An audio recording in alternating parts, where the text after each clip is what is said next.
Showbiz की दुनिया से आप सबको मेरा सलाम। बात करेंगे ड्रामा सुन मेरे दिल की। आने वाली एपिसोड्स में क्या देखने को मिलेगा इसके बारे में तो डिटेल रखेंगे ही रखेंगे और तबसरा भी करेंगे कि अवाम अब ऐसी बातें क्यों कर रही है कि इस ड्रामे को देखना हमारी मजबूरी बन चुका है, हमारी कमजोरी बन चुका है। बिलाल अब्दुल्ला का आगे क्या होगा हम जानना चाह रहे हैं। अब अवाम ऐसी बातें क्यों कर रही है इसके बारे में भी तबसरा करेंगे और आने वाली एपिसोड्स में क्या ऐसा बड़ा देखने को मिलेगा। सदफ और अमार में कैसे दूरियां होंगी, कैसे इख्तलाफात पैदा होंगे और दानिया का जो करेक्टर है जो एकदम इंटर हुआ ड्रामे में, उसने ड्रामे की स्टोरी को कहां से कहां पहुंचा दिया, इसके बारे में भी तबसरा करेंगे। और अवाम जो है सुन मेरे दिल को लेके क्या डिमांड रख रही है, क्या ओपिनियन आ रहा है और क्या अवाम की राय आ रही है कि सुन मेरे दिल अब ड्रामा उनको कैसा लग रहा है सदफ और अमार की शादी के बाद, दानिया की अमार की जिंदगी में वापस आने के बाद अब अवाम क्या सोच रही है इसके बारे में भी तबसरा करेंगे। आप देखें मैं यूट्यूब और फेसबुक चैनल मोइन इकबाल आपसे मुखातिब है। उम्मीद आप सब खैरियत से होंगे। सबसे पहले तो आप लोगों का दिल से शुक्रिया अदा करता हूं जो लोग भी अपनी कीमती राय का इजहार करते हैं। मगर ड्रामे की बात करने से पहले पहले अब कुछ लोग कह रहे हैं कि ये ड्रामा देखना हमारी मजबूरी बन चुका हुआ है, हमारी कमजोरी बन चुका हुआ है। अब लोग ऐसी बातें क्यों कर रहे हैं मैं उसके बारे में आपको डिटेल रख देता हूं कि जब भी हम कोई ड्रामा देख रहे हो शुरू से हर एपिसोड उसकी फॉलो कर रहे हो, उसको पसंद कर रहे हो, उसकी स्टोरी समझ रहे हो, फिर ड्रामा हिट हो या फ्लॉप हो, जिनके जज्बात जिनकी उम्मीदें उस ड्रामे के साथ जुड़ जाती हैं। खास तौर पे बिलाल अब्दुल्ला का जो किरदार है, जो हमारे वहाज अली का किरदार है इस ड्रामे में, उसकी वजह से दुनिया भर में इनको देखा भी जा रहा है, पसंद भी किया जा रहा है। मगर वहीं पे लोग कह रहे हैं अगर ये स्टोरी स्ट्रॉन्ग होती ना, या कोई करेक्टर ऐसा होता कि जो बिल्कुल प्रॉपर विलन के किरदार में सामने आता या फिर ब्लैकमेल करता, तो इस ड्रामे का ज्यादा मजा आता। अब जिस आखिरी एपिसोड की अगर बात की जाए उसमें कुछ ऐसे सीन्स भी थे जिसको देख के मेरी समझ के बाहर था कि यार ये सीन कैसे डाले गए। जिस स्टार्ट में आपको दिखाया गया कि एक साइड पर हमारा जो अमार है वो उन उन हस्बैंड में से शामिल होता है जो कि ना खुश और ना उदास और ना ही परेशान, किसी हाल में भी खुश नहीं होते। जब बिलाल अब्दुल्ला का नाम आया उसने जिस परेशान हो गया, जिस वो नाराज हो गया सदफ से और आके बेड पे बच्चों की तरह उसने मुंह मोड़ लिया और साथ ही सोने की एक्टिंग की और साथ ही सदफ को कह रहा तुमने ये बोला था, वो सीन तो चलो ठीक था।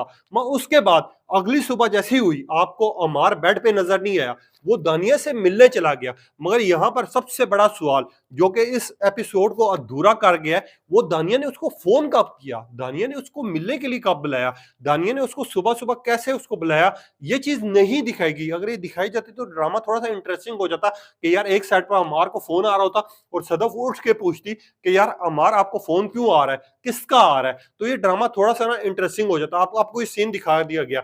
दूसरी साइड पर नाश्ते के लिए सदफ हमारी चाय बना रही है और फोन करिए और अमार उसका फोन जो है ना उठा नहीं रहा, काट रहा है। आगे पीछे उसके लिए जान देने को तैयार था, मरने के लिए तैयार था। मैं यहां पर उसको शक भी हुआ है, वो परेशान भी है कि बिलाल अब्दुल्ला की वजह से मेरा घर कहीं टूट ना जाए।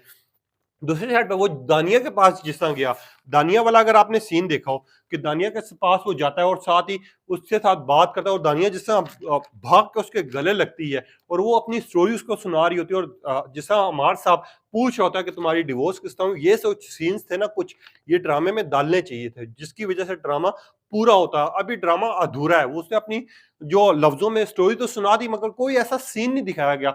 ना तो दानिया की शादी दिखाई गई, ना दानिया की तलाक दिखाई गई, ना दानिया के साथ जिस लड़के के साथ ताल्लुकात थे या फिर वो मिलती थी या फिर उसके साथ जो भी वो करती थी, वो चीजें कुछ भी नहीं दिखाई दी। इवन कि थोड़ा सा झगड़ा भी दिखा दिया जाता ना तो ये ड्रामे की जो स्टोरी है वो पूरी हो जाती है। अब ये ड्रामे की स्टोरी अधूरी रह गई है। हाँ ये बहुत अच्छा हुआ, अवाम को एक चीज समझ आ गई कि जैसी करनी वैसी भरनी। एक साइड पर वो जो सदफ के लिए हरकतें कर रहा था, अब दानिया वही हरकतें कर रही है अमार के लिए। वो एक साइड पर अमार को जितला भी रही है कि खैर है मैं तुम्हारे बगैर रह नहीं सकती, तुम्हें नहीं समझ आ रहा, और वो जिस तरह के डायलॉग्स बोल रही हो, जिस तरह का उसको गुस्सा आ रहा है अमार के ऊपर, वो चीज देखने वाली थी। थोड़ा सा इंटरेस्टिंग हुआ था ड्रामा, मैं यहाँ पर ज्यादा इंटरेस्टिंग हो सकता था। मगर दूसरी साइड पर अगर आपने सदफ वाला पॉइंट देखा हो, इसके बाद ही आने वाली एपिसोड की भी डिटेल आप तक रखता हूँ कि अगर आपने वो चीज देखी हो जहां पर सदफ और अमार घर पे बैठे हुए और उसकी माँ जो है वो फिर भी समझदार है, फरजाना जो है वो फिर भी समझदार है, उसको समझ आ रहा है कहीं ना कहीं अमार जो है कुछ ना कुछ गलत कर रहा है, मगर वो अपनी बेटी को समझा रही है, वो सदफ को समझा रही है कि दांतों के दर्द जैसा होता है हस्बैंड, इसको या तो बर्दाश्त करना होता है या फिर उसको उसी दिन निकाल फेंको तो अब सही होता है। बस सदफ साथ ही अमार को कहे तुमने मेरा फोन नहीं उठाया, तुम मेरा फ़ोन क्यों नहीं उठा रहे? और जैसे अम्मार ने कहा ना कि आज रात मैंने अपने दोस्तों के साथ पार्टी करनी है, और साथ ही सदफ़ का जो चेहरा था, आगे-पीछे तो देखने वाला होता था, वो उसको इग्नोर करती थी, मगर यहाँ पर सदफ़ जो है शक की मज़ाद होती जा रही है। उसने जिस तरह हमशा को फ़ोन किया और घर पे बुलाया, अब आपको सीन बड़े इंटरेस्टिंग लगेंगे आने वाले में, क्योंकि आने वाले एपिसोड्स में बड़ा ड्रामा होगा। मगर इस एपिसोड में सबसे ज़्यादा अवाम को दुःख इस बात को है कि बिलाल अब्दुल्ला का कोई सीन नहीं दिखाया गया। नहीं दिखाया गया कि बिलाल अब्दुल्ला कहाँ पर है, नहीं दिखाया गया बिलाल अब्दुल्ला क्या काम कर रहा है, नहीं दिखाया गया, आपको कुछ भी नहीं दिखाया गया तो बिलाल अब्दुल्ला के हवाले से और हमशा के हवाले से। इसमें टोटल 10 सेकंड या 20 सेकंड का जो शॉट था वो हमशा का आपको दिखाया गया। उसके अलावा आपको बिलाल अब्दुल्ला का दिखाया नहीं गया। हाँ, दानिया और अम्मार का जो सीन था वो 25 मिनट तक दिखाया गया इस ड्रामे में। 25 मिनट तक दानिया और अम्मार का सीन दिखाया गया, जिसकी वजह से लोग ये बात कर रहे हैं कि ड्रामा देखना हमारी कमज़ोरी बन चुका है, हमारी मजबूरी बन चुका है। हम हमेशा कहते हैं कि हर एपिसोड में कोई ना कोई ऐसा ट्विस्ट आएगा या कहीं न कहीं ऐसी कोई गेम चेंज होगी जिसकी वजह से ड्रामा देखने का ज़्यादा मज़ा आएगा। मगर एक साइड पर अब आपको दिखाया जाएगा, जो हमारी सदफ़ है वो अमार पे शक करने लगेगी, क्योंकि अमार जो है जब वो दानिया के पास पहुँचेगा, दानिया बोलेगी सॉरी बोलेगा कह रहा हूँ, दानिया बोलेगी, "अब क्यों इतनी टेंशन ले रहे हो? वो तुम्हारी ज़िंदगी में आ तो गई है, हासिल तो कर लिया है, अब तुम क्यों उसके लिए इतना परेशान हो रहे हो?" जिसके ऊपर अमार जो है, दानिया को शोर करेगा, थोड़ा-सा गुस्सा करेगा, तो दानिया जो है, अपने आप में अपने हाथ काटने की कोशिश करेगी। तो अमार के ज़हन में फिर वो चीज़ें याद आएँगी, जो वो सदफ़ के लिए किया करता था। जिस तरह का सदफ़ के साथ वो एटीट्यूड रखता था और जिस तरह वो कहता था, "तुम ना मिली तो मैं मर जाऊँगा।" अब दानिया वही हरकतें करती हुई नज़र आएगी अमार के साथ। दूसरी साइड पर सदफ़ हमारी जो है, वो परेशान होगी, वो घबराई हुई होगी, उसको लग रहा होगा कुछ न कुछ कहीं न कहीं गलत हो रहा है। वो जाएगी हमशा के पास और हमशा के बात शेयर करेगी कि मुझे ऐसा क्यों फ़ील हो रहा है कि कहीं न कहीं कुछ गलत हो रहा है, कहीं न कहीं अमार कुछ गलत कर रहा है, मुझे ऐसा लग रहा है। जिसके ऊपर हमशा बोलेगी, ये तुम्हें बददुआ लगी है, जो तुमने प्यार की कदर नहीं की थी, तुमने प्यार की रिस्पेक्ट नहीं की थी। और कहने वाली कौन है? हमशा, जिसने सबकी ज़िंदगी बर्बाद की, जिसने हर एक को इस लेवल पर पहुँचाया। कहने वाली वो बंदी है कि तुम्हें बददुआ लग गई। दूसरी साइड पर जैसे ही अम्मार साहब आएँगे तो हाँ, हमारी जब सदफ़ है उससे बातें करने की कोशिश करेगी, पूछने की कोशिश करेगी, तो अम्मार गुस्से में आ जाएगा। तुम मेरे ऊपर शक कर रही हो, ये कर रही हो, वो कर रही हो, फलाना-ढिकाना। ये छोटे-मोटे झगड़े आपको इख्तिलाफ़ात अगली 2 एपिसोड में दिखाए जाएँगे। कोई ड्रामा हद से ज़्यादा इमोशनल है, ड्रैग हुआ हुआ है, जिसकी वज़ह से इसके ऊपर उस तरह हाइप नहीं बन रही। हाँ, यहाँ इंटरेस्टिंग सीन होते हैं कि हमारी जो सदफ़ है ना, या तो वो फ़ोन करती है बिलाल अब्दुल्ला को और बिलाल अब्दुल्ला से चोरी-छुपे बात करती है, या बिलाल अब्दुल्ला से वो किसी न किसी तरह उसको कहती कि मुझे एहसास हो चुका है, मैं आपका ख्याल कर रही हूँ, हम अच्छे दोस्त बन सकते हैं, हम बात कर सकते हैं। तो ड्रामा हद से ज़्यादा इंटरेस्टिंग हो जाता है कि एक साइड पर सदफ़ जो है वो बिलाल अब्दुल्ला से बात कर रही है और दूसरी साइड पर हमारा अम्मार साहब जो है दानिया से बात कर रहा है। ड्रामा यहाँ ज़्यादा इंटरेस्टिंग हो जाता।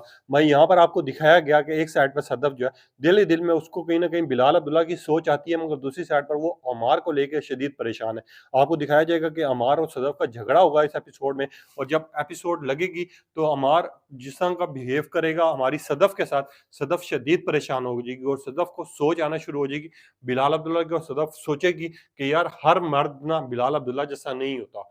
उस जैसा मर्द मैंने कहीं पे भी नहीं देखा। आपको एक साइड पे ये चीज़ दिखाई जाएगी और दूसरी साइड पे बिलाल अब्दुल्ला के लिए सीन दिखाया जाएगा, जब हमशा से बात हो रही होगी और वो बताएगी हमशा कि हाँ, सदफ़ थोड़ी-सी परेशान है, वो आने वाली एपिसोड्स में आपको देखने को मिलेगा ये चीज़।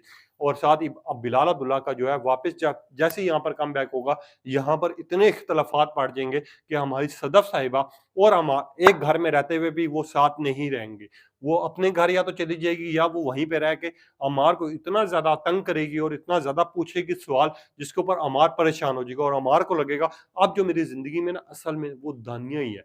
दानिया को अगर मैं एक्सेप्ट कर लेता, दानिया को मैं बुला लेता तो ठीक होता। वहीं पे उसके जो घर वाले हैं, जो कि सदफ़ के घर वाले हैं, वो उसको समझाएँगे। ये सारी चीज़ें आपको दिखाई जाएँगी। हाँ, ड्रामा इंटरेस्टिंग होना चाहिए था। ड्रामे में कोई ना कोई ऐसा किरदार दिखाना चाहिए था। आप दानिया के किरदार दिखाते ना, जो सामने आके सदफ़ को ना आके मुँह पे कहती, "हाँ, तूने मेरा घर खराब किया।" तू तो कहती थी मेरी दोस्त है, मैं कभी भी कुछ भी हो जाए अम्मार से शादी नहीं करूँगी। फिर ज़रा मज़ा आता है। या फिर दानिया जो है ना अपने हस्बैंड को लेके आती और यहाँ पर हस्बैंड जो है ना इनके दरमियान में इख्तिलाफ़ात पैदा करता। फिर थोड़ा-सा ड्रामा इंटरेस्टिंग भी होता था, अवाम ने देखना भी था। अब जो है स्टोरी इतनी ज़्यादा इमोशनल हो चुकी है कि हर बंदा अपने आप में प्यार के लिए परेशान है। प्यार के लिए वो इतना बेताब हुआ हुआ है, वो जिससे प्यार करता है वो किसी और से प्यार करता है, और जो जिससे मिल चुका हुआ है प्यार, वो प्यार की कदर नहीं कर रहा है। ये सारी चीज़ें आपको दिखाई दी हैं, जिसकी वज़ह से ड्रामा जो है स्लो हो चुका हुआ है। मगर यहाँ पर जो आखिरी एपिसोड में बिलाल अब्दुल्ला को नहीं दिखाया गया, उसके ऊपर अवाम बड़ा कह रही है कि ये ड्रामा हमारा देखना मजबूरी बन चुका है, कमज़ोरी बन चुका है। सिर्फ़ यही वजह है कि बिलाल अब्दुल्ला के चाहने वाले, जो पसंद कर रहे हैं बिलाल अब्दुल्ला को, वो चाहते हैं कि हर एपिसोड में थोड़े-थोड़े सीन्स बिलाल अब्दुल्ला के आने चाहिए। बिलाल अब्दुल्ला डिस्कस होना चाहिए। अब इस एपिसोड में भी अगर बिलाल अब्दुल्ला का कोई सीन दिखाते, या फिर हमारी सदफ नाम लेती, या सदफ के सामने कोई बिलाल अब्दुल्ला का लेता, या फिर उसका जो भाई ज़व्यार है, वो कहता कि यार बिलाल अब्दुल्ला को मैं बड़ा मिस कर रहा हूँ, मेरी बात होती है, वो बिल्कुल ठीक है। ड्रामा जो है हद से ज़्यादा इंटरेस्टिंग हो जाता। यहाँ पर ज़व्यार की बात हो रही होती बिलाल अब्दुल्ला से, और वो माँ को माँ समझता, बड़ा अच्छा सीन होना था और ये ड्रामा हिट भी होना था और फेमस भी होना था। मगर यहाँ पर सुन मेरे दिल को हद से ज़्यादा इमोशनल कर दिया गया है। हर एक इतना परेशान, इतना घबराया हुआ, प्यार का मारा आपको दिखाया जा रहा है कि समझ ही नहीं आ रही स्टोरी कि आगे कौन-सा रुख पकड़ेगी। मगर हाँ, एक चीज़ अच्छी होगी, जब सदफ, अमार और दानिया और हमशा, इन सब के पोल खुलेंगे आमने-सामने, और इनको पता चलेगा कि असल ज़िंदगी हमारी ख़राब करने वाला कौन था, असल में ज़िंदगी में हमें क्या चाहिए था। फिर ये ड्रामा थोड़ा-सा इंटरेस्टिंग भी होगा, देखने का मज़ा भी आएगा। अब आपको कैसा लगा अपनी कीमती राय का इज़हार कीजिएगा। तब तक के लिए इजाज़त दीजिए।